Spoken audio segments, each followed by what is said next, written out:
Hi, I'm Vivian McGrath from beingunbeatable.com, and in today's video I want to talk about why you should fall in love with a beta man, not an alpha male. The one thing met so many women in my life, and the one thing that has become a very, very common theme is that quite often, especially when we're young, we all go for the bad boys.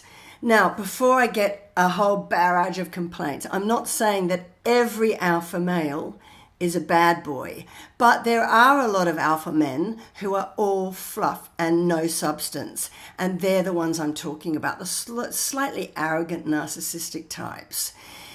And I'm going to give you a reason why I think that you should fall in love with the opposite of that. You know, when I was young, I was really swept off my feet by an alpha man, and I thought, you know, the fireworks went off, and it just felt amazing. And he was telling me I was the only one for him, and it was quite overwhelming.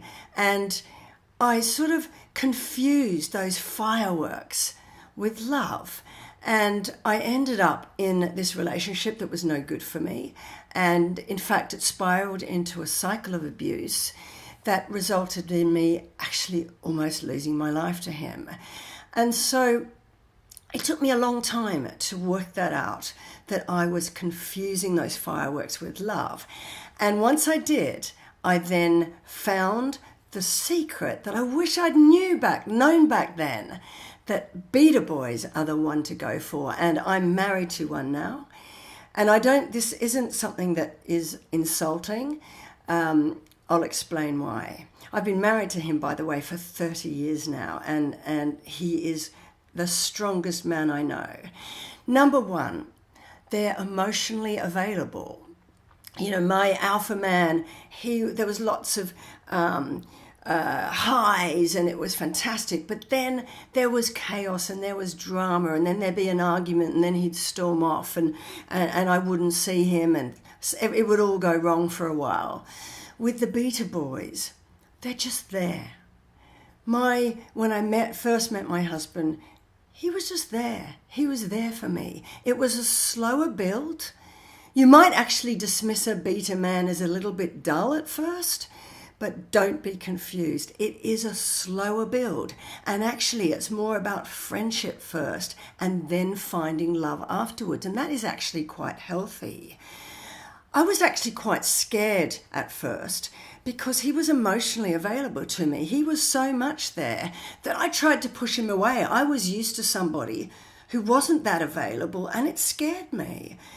In a way, it made me feel quite vulnerable because I thought, if I reveal my true self to him, he's not going to like me. I had a bit of imposter syndrome, and he might then leave me. And so I tried to push him away, actually, before in my unconscious mind, he was going to break it off with me. So I started creating drama and chaos because that's what I was used to. And I tried to push him away. But he was always there for me. And that brings me to number two. With beta men, you can be vulnerable with them. I was able to reveal my vulnerable side, and he was never, ever going to use that against me. Whereas with my alpha ex, if I tried to get close to him, and when we were going really well and having a phase of our relationship being very good, I thought, well, I want to get close to him, so I want to reveal more of myself. But then later he would use that vulnerability as a weapon against me to hurt me. And that's not healthy. That's not the secret to a long, sustainable relationship, because the only way to have a sustainable long-term relationship is to build trust. And the only way you can build trust is to actually allow yourself to be vulnerable with each other and to really see the true you and to see the true them. And that builds trust. And that is what a long-term relationship is all about. And that's what I have now. And it is a huge difference. Really, really lovely, beautiful difference. The third thing with beta men is they just don't feel threatened. They are really secure in themselves. They don't have to prove themselves. So if you want to go out with your girlfriends, if you want to have a drink with a male colleague from work, they don't mind. They'll encourage you to do so because they want you to do things that make you happy, and they're happy for you to have a little bit of your own life, and they have a little bit of their own life as well. And so they go out, they allow you to go out with your friends. They don't get jealous and possessive. They don't accuse you of having affairs. So that's what's so lovely about beta men. Number 4, quiet confidence, trust me, is far sexier than this arrogance and this bluff and banter that really actually hides insecurity. It's like, what's an analogy I can give you? It's like if you went to you wanted to get a dog from the pound or the rescue centre, and you go there and there's this puppy going, pick me, pick me, pick me. And he's really wanting you and he's really excitable. And you think, oh, wow, isn't he adorable? I'm going to pick him. And you overlook that lovely, quiet, sweet one in the corner. Do you know which one I would pick now? I'm not a dog person, but if I was going to go to the rescue centre and get a dog, I would not get the one going, pick me, and jumping up and down, because that's the troublemaker. That's the alpha man. I would get the one in the corner because it might look a little bit quiet now. But you know what? Beta men, excuse the expression, are growers, not showers. And what you don't see is at first, and you might dismiss it and miss this, is they have the most incredible strength underpinning them. And that's a strength, a quiet strength, that is actually stronger than any alpha man I've ever met in my life. My husband is so strong. And the best thing about it is he's strong when I need him to be. You know, when I have a vulnerable moment or something doesn't go right with my work or whatever, or I'm not well, like I was in hospital recently, he just swoops in and he is there when I need him to be. When with my alpha X, if I needed him, he couldn't deal with emotion. He just would disappear, or he'd be more in need of attention than me. You know, they are just there for you, and they're strong when you want them to be. But the other really nice thing is that they're also not afraid of showing their vulnerable side and allowing you to be strong for them when they need you to be. So it's a really healthy kind of strength. They can be strong when you want them to be, and they can be vulnerable as well. They don't have to have this tough exterior all the time. And number 5, they're really nice and they respect you. They treat you with kindness. You know, I've been with my husband now for almost 30 years, and he still tells me I look beautiful in the shower with a shower cap on.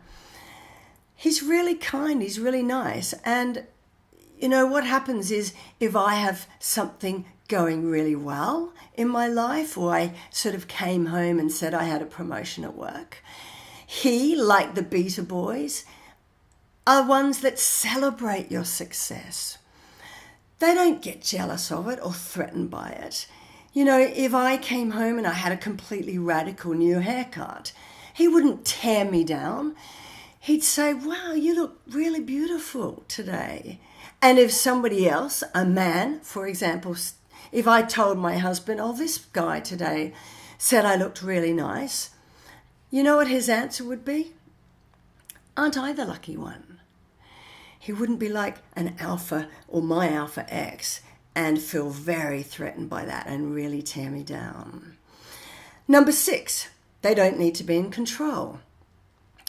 My relationship with my beta boy is not a battle of wills. It's not psychological warfare. I don't walk around on eggshells because he doesn't need to be controlled. He's very secure within himself. As I said, he can be strong or he can be vulnerable. It's fine. And he doesn't need to control you either. And in fact, if you do try to control him, he will see that he's not needy. He doesn't want to be rescued. That will push him away, because that's not healthy. And so he doesn't want to have that sort of be controlled, and he doesn't want to control you either. And you know what?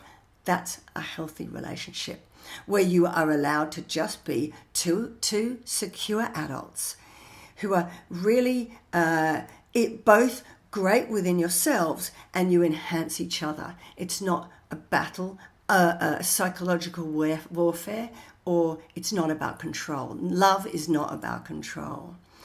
And then the final thing, number 7, beta men make the most incredible fathers. My husband became stepfather to my son from my Alpha X, and we both have another son together, but he really has become the father to both of them. And what they've seen in my husband is they've seen a man, and they've grown up to replicate him. They've seen a man who's kind to me and respects me. They've seen a man who can be strong when he needs to be. And they've seen a man who's not afraid to cry or be vulnerable either. And my boys have now grown up to be the same. They've grown up to be very strong men. One is more alpha than the other, I'll have to say, but in a good way, a good alpha way. But both of them reflect those beta traits, which are that they're kind, they respect women, they don't need to control them. They can admit when they're wrong. They can be strong when you need them to be. They can be vulnerable, and they're not afraid to cry. And they are now beautiful men in relationships with women. One of my sons is married, and I see their relationship as the mini version of my husband's and mine, and that makes me just so proud. So that's it. That, to me, is something you should really consider. If you want to have a long-term healthy relationship, and one that sustains, and long-term healthy love, I would say don't skip over those beta boys that you might think are a little bit boring and dull. Don't be swept up your feet and carried away by the big, arrogant alpha male who's all bluff and no substance. Because you know what? In my opinion, beta men are the real alpha males.